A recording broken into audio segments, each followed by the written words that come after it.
Can't do nothing. Right. But then I'm grill my garden. Right. Up in Ohio. Right. Up in Ohio.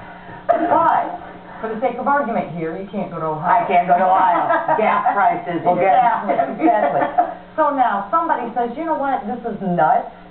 I'm going to put a grocery store here. Now we have 50 grocery stores. That grocery store is either going to have to come down in price, so you will shop there and they don't go out of business, or everybody else is going to have to be tied to this, and they all charge high prices. That's very unlikely. Competition. Exactly. Except if you happen to be the Federal Reserve.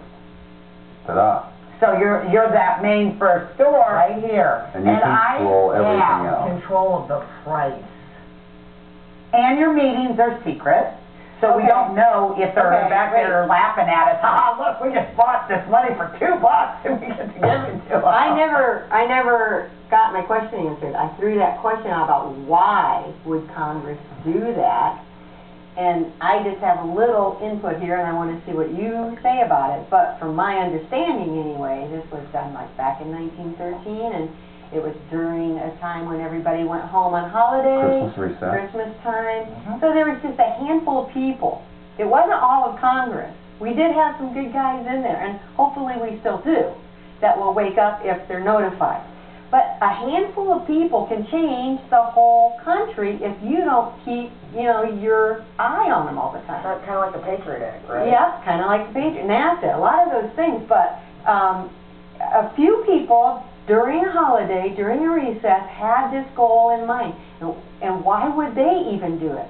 They had to have had some kind of connection or affiliation with those people that were going to be making a lot of money. Exactly. Right. Ultimate Exactly. Now, here's a kicker, and you can research this, but if you follow the name Bush, it goes all the way back to the installing of the Federal Reserve. That's right. Preston Bush. Yep. His dad. Even Grandfather. Preston was involved in the Union Bank, which actually was a Nazi bank. Yeah. And Truman called him out on it. He actually served some federal time. So why would the government? What are they trying to do? I mean, obviously we're not paying attention. I mean, we have this public access show, and the government comes out. To me, we should be marching on Washington today. This agency that already has no say it to us at all, and they've taken our money. I mean, this is our tax dollars. We want nice roads. We want these. We don't realize doesn't have anything to do with it. That's what I'm saying. But they've led us to believe that that's why we have to have all that, so we can have our nice roads. Yeah. Not understanding that the two don't have anything to do with it. All it's allowing them to do is give more credit out. So what'd you say to me? We were talking on the phone. You said we used to be the biggest. We used to be the biggest creditor. Now we're the biggest debtor. Right. And that was, I had showed this on the last one. I must show it again. China's #1, a current account balance. You have to go all the way to the last. How many pages are you looking at there? 6 pages. This was the, oh, that's right. Sorry, Tina, you weren't here. Central Agency, this is the World Facts book. This is the current account balance of all countries. Okay. It ranks them, and China's #1, and they've got, they have money on hand. Read maybe the first 5. China has $363 billion in their account. Japan has... Trillion. No, billion. This is on hand, so they're not in debt. Okay. They don't have $1 trillion. Japan has $195 billion. But at least it's a plus. Yeah, these are all pluses. And so then you get down and to find USA, where we rank. Oh my gosh. Dead last. And what's even worse is 162, which is the one above us, is Spain. They are in debt $126 billion. We are actually... We're in the trillions. Well, This is cash on hand, so they're probably not going with all the entitlements. I mean, their actual deficit right now is that'd be hundreds, thousands, millions, it's billions, $747 billion in the hole. Just probably, that's probably like their bank account, like overdraft fees. Right. We're worse than Mexico.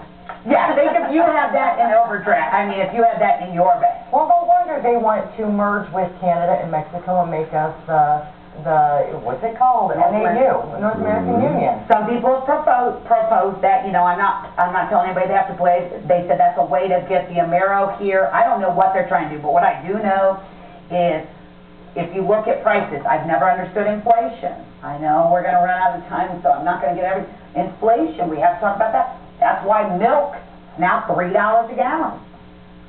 4. Eggs are up to what? $2? $2 a dozen. Last year they were what? 99 cents? The problem will be if we equate those prices with inflation. That is not inflation.